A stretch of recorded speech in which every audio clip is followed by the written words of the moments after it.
ओम शांति। 1-2-79। मनन शक्ति ही माया जीत बनने का साधन।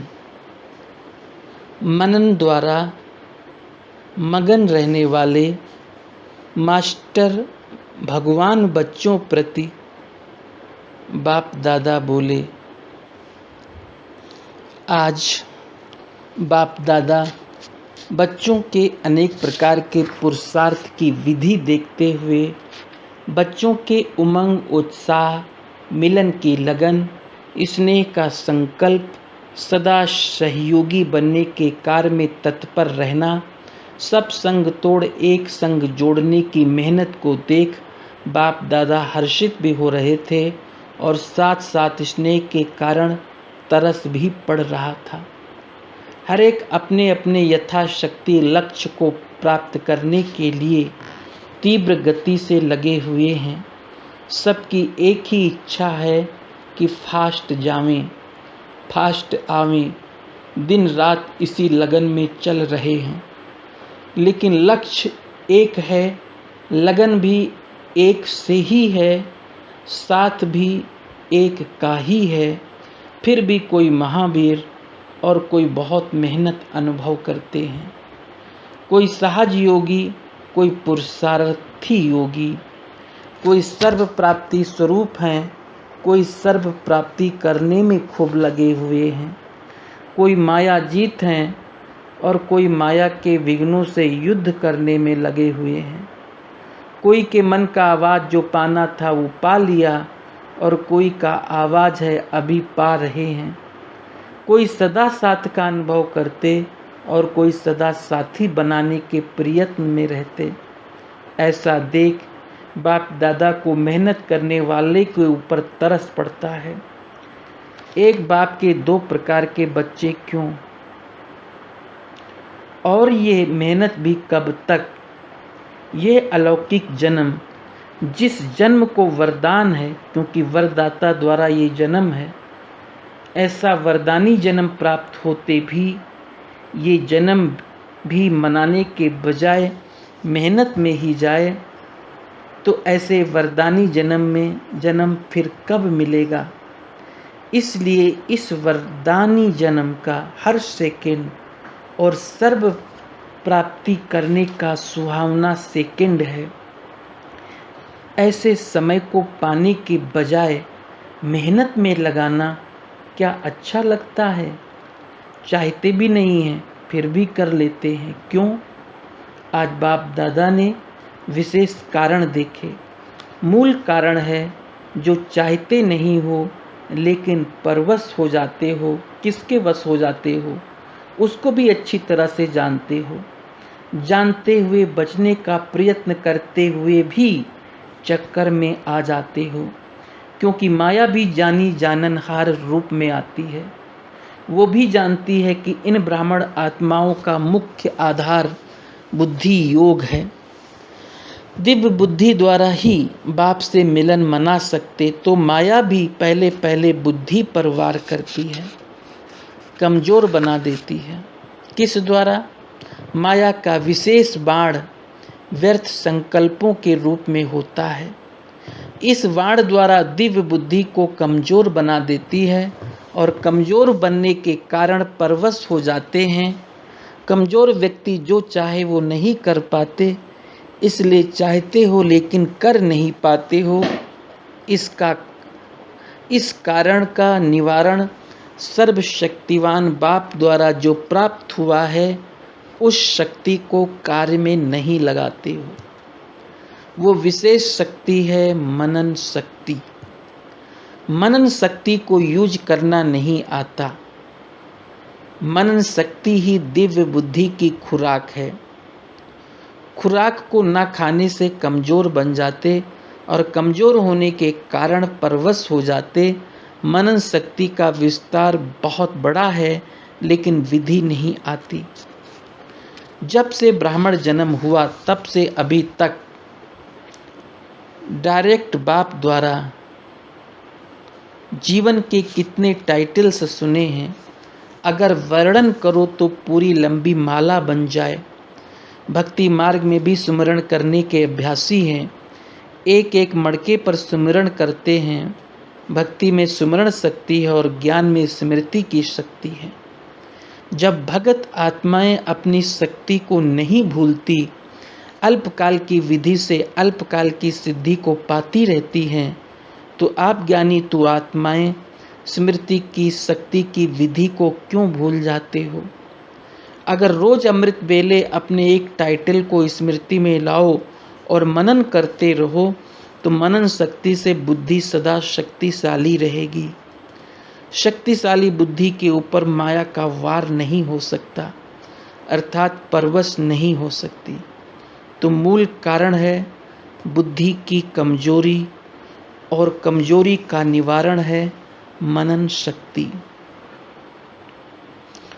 जैसे आजकल की विशेष आत्माएं अर्थात पढ़े लिखे लोग, जैसा कार्य होगा, जैसा स्थान होगा, वैसी अपनी ड्रेस चेंज करते हैं।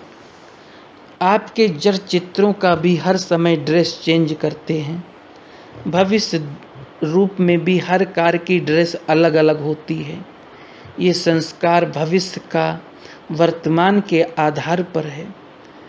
इस समय का फैशन व रीति रस्म सतयुग में तो चलेगी, लेकिन आपके जड़ चित्रों में भी रस्म चली आ रही है। तो संगम युग की रीति रस्म कौन सी है? जैसा कार्य करते हो वैसे टाइटल प्रमाण अपना स्वरूप याद रखो। सबसे ज़्यादा फैशनेबल संगम युगी ब्राह्मण हैं। जैसा समय वैसा स्वरूप। ये स्वरूप भी आपकी ड्रेस है। जैसी स्मृति वैसी वृत्ति, वैसी दृष्टि और वैसी स्थिति, अर्थात स्वरूप।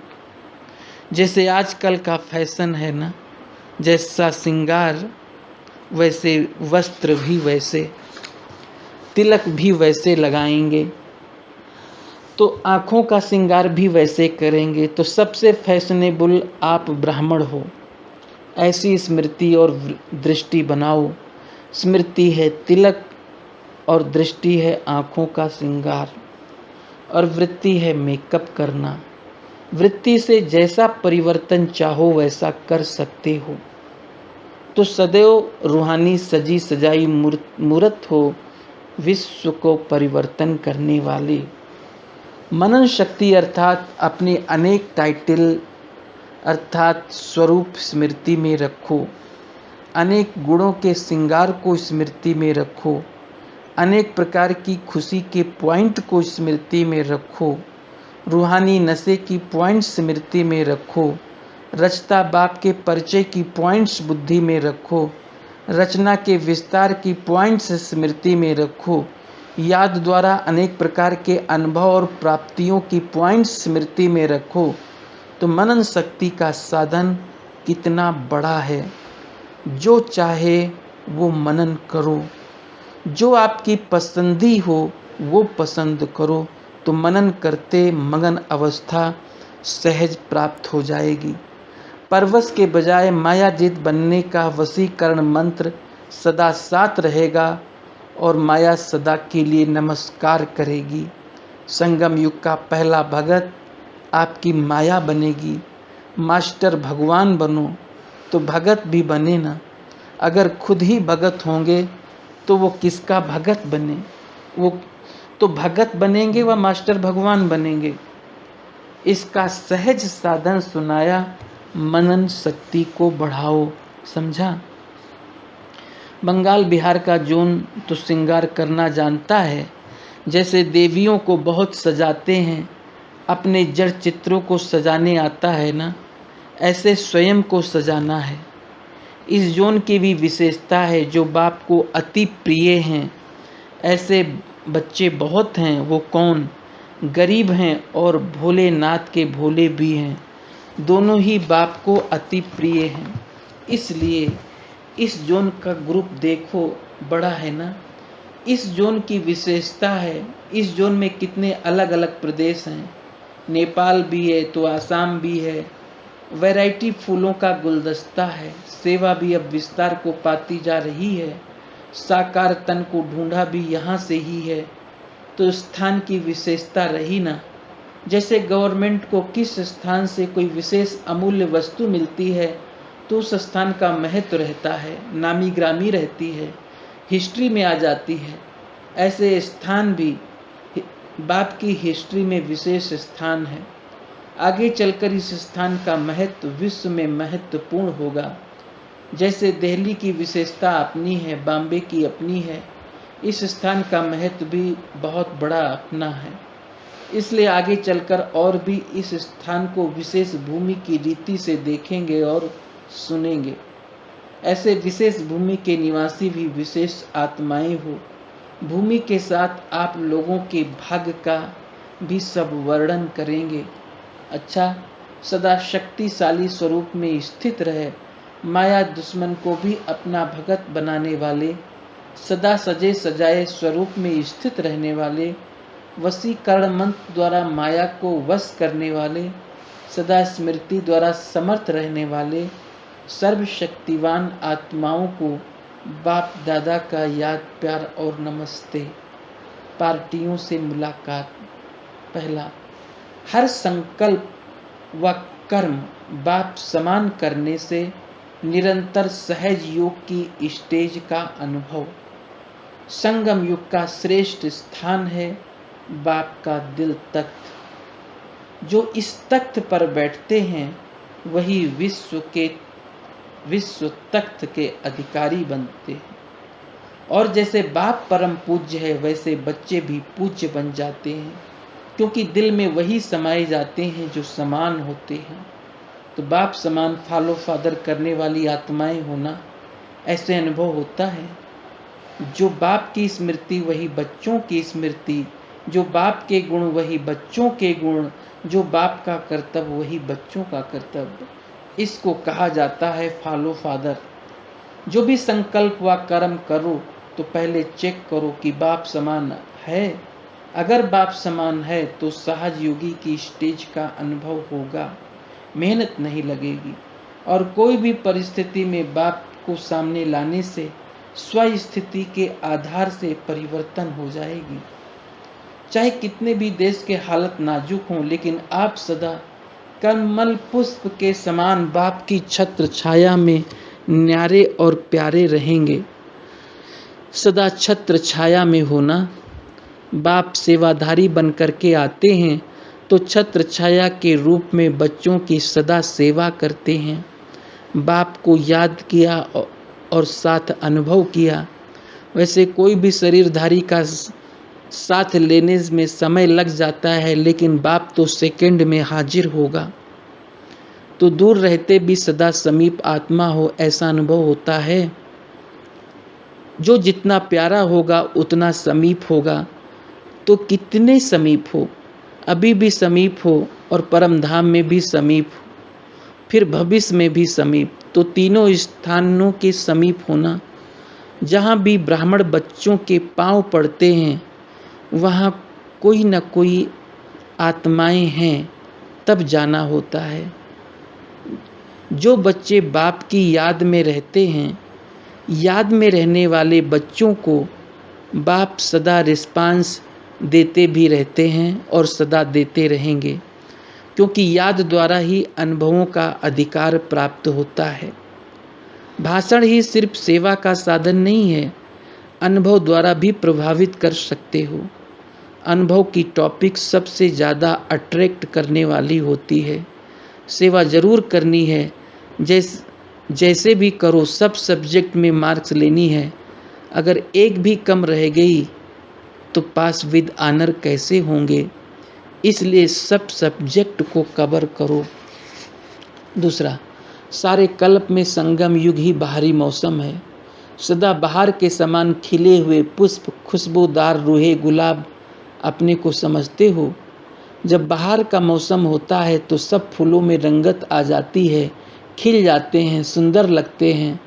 संगम युग भी सारे कल्प के अंदर बाहरी मौसम है, जिसमें हर एक आत्मा रूपी पुष्प खिला हुआ रहता है। तो ऐसे अपने को सदा खिला हुआ अर्थात सदा रूहानी याद में रहने वाला रूहे गुलाब समझते हो कि कभी फूल से मुखड़ी भी बन जाते हो। जो पहले छोटी कली होती है वो बंद हो जाती है, फिर खिल जाती है तो फूल कहा जाता है। तो सदा खिले हुए हो या कभी फूल या कभी कली, सदा खिला हुआ पुष्प वो है जो दूर से सबको आकर्षित करता है। ऐसी रूहानियत है। जो भी संपर्क में आए उसको ये रूहानी खुशबू आकर्षित करे। खिले हुए फूल ही किसी को भेंट किए जाते हैं। बाप दादा के ऊपर भी खिले हुए फूल ही बलिहार होते हैं। जो सच्चे भक्त होते हैं वो कभी देवताओं पर सड़े हुए फूल नहीं चढ़ाएंगे, अच्छे खिले हुए फूल देवताओं पर भेंट करेंगे। तो ऐसे खिले हुए रूहानी गुलाब हो जो बाप के ऊपर बलिहार हो सके। सदा ये याद है कि हम किस भगवान के बगीचे के फूल हैं। डायरेक्ट बाप फूलों को अपने स्नेह का पानी दे रहे हैं तो कितने लकी हो गए। बाप दादा सदा हर बच्चे को देख क्या सोचते कि हर बच्चा विश्व के मालिक बने, हद के नहीं, स्टेट के नहीं, लेकिन विश्व के। विश्व का मालिक कौन बनेंगे? जो विश्व कल्याणकारी होंगे। तो आप सब कौन हो? विश्व पर राज्य करने वाले या स्टेट पर? जो विश्व पर राज्य करने वाले होंगे वो सदा बेहद की स्थिति में स्थित होंगे। संबंध, संस्कार, स्वभाव सब बेहद में होंगे, हद नहीं होगी। हद की प्रवृत्ति में अपना ज़्यादा समय देते हो या बेहद में? बनना है बेहद का मालिक और समय देते हो हद में तो क्या होगा? बेहद के मालिक बनने वाले बेहद की सेवा में ज़रूर लगेंगे। हद निमित्त मात्र, सारा अटेंशन बेहद की सेवा में। बेहद में जाकर सेवा करो, सर्विस में नया मूड लाओ। बहुत समय से दिल में जो प्लान है वो प्रैक्टिकल में लाओ। इस वर्ष की योजना बनाओ कि इतने सेंटर खोलने हैं। हैंड्स भी ऑटोमेटिकली निकल आते हैं, वहाँ के भी हैंड्स तैयार करो। अच्छा, ओम शांति।